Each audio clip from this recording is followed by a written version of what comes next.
தீபாவளினா பளிச்சுன்னு ஞாபகத்துக்கு வர்றது பட்டு, பட்டாசு, பலகாரம். பலகாரம்னா ஞாபகத்துக்கு வர்றது மந்த்ரா கடலை எண்ணெய். அபார ருசி, ஆரோக்கியமான உடல் நலம். தீபாவளி அன்னைக்கு மட்டும் இல்ல, என்னைக்குமே கிச்சன்ல இருக்க வேண்டியது மந்த்ரா கடலை எண்ணெய் தான். தென்மேற்கு வங்கக்கடல் மற்றும் அதனை ஒட்டிய பகுதிகளில் நிலவிய டிட்வா புயல் ஆழ்ந்த காற்றழுத்த தாழ்வு மண்டலமாக வலுவிழந்துள்ளது.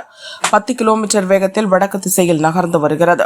புதுச்சேரிக்கு தென்கிழக்கே 110 கிலோமீட்டர் மற்றும் சென்னைக்கு தென்கிழக்கில் 90 கிலோமீட்டர் தொலைவில் உள்ளது.